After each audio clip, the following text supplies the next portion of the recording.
యేసుక్రీస్తునందు ప్రియమైన సహోదరి సహోదరులారా, ఇప్పుడు మనం తపస్సు కాలంలో ఉన్నాం. ఈ తపస్సు కాలంలో పాపాలను విడిచిపెట్టి పవిత్రంగా జీవించే ప్రయత్నం మనమందరం చేస్తూ ఉంటాం. పవిత్రంగా జీవించాలంటే మనం కొన్ని ఆధ్యాత్మిక క్రియలను తప్పకుండా పాటించాలి. ప్రియమైన సహోదరి సహోదరులారా, మన శరీరాన్ని ఆరోగ్యముతో కాపాడుకోవడం కోసం మనందరం ఏదో ఒక విధంగా శారీరకమైన వ్యాయామం చేస్తూ ఉంటాం. సమయానికి మనం భోజనం చేస్తూ ఉంటాం, మన శరీరాన్ని కాపాడుకుంటూ ఉంటాం, లేకపోతే మన ఆరోగ్యం దెబ్బతింటుంది. మన ఆధ్యాత్మిక విషయంలో కూడా ఈ విధముగా ఒక ఆధ్యాత్మిక క్రియలు చేసే అలవాటు మనం అలవరుచుకోవాలి. అప్పుడే ఆధ్యాత్మికంగా మనం ఎదుగుతూ ఉంటాం. పునీత పౌలు గారు తిమోతికి రాసిన మొదటి లేఖ 4వ అధ్యాయం 8వ వాక్యములో ఈ విధముగా బోధిస్తూ ఉన్నారు.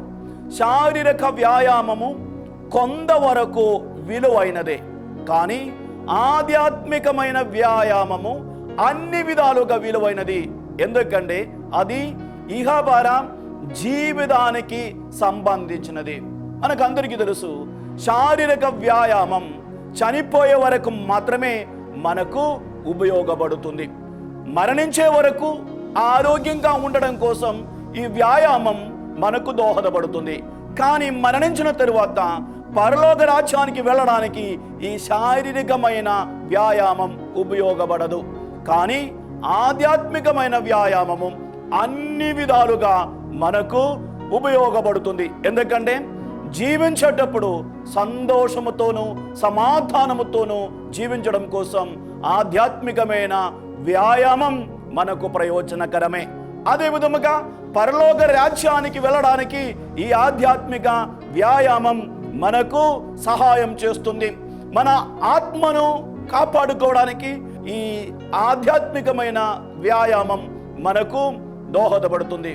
ప్రియమైన సహోదరి సహోదరులారా, ఆధ్యాత్మికంగా మనం ఎదుగుతూ ఉండాలంటే, పవిత్రంగా జీవించాలంటే ఈ ఆధ్యాత్మిక వ్యాయామమును మనం అలవరుచుకోవాలి. ఆధ్యాత్మిక వ్యాయామానికి ఒక ప్రత్యేకత ఉన్నది. వ్యాయామం అంటే 2 అంశాలతో కూడుకున్నది.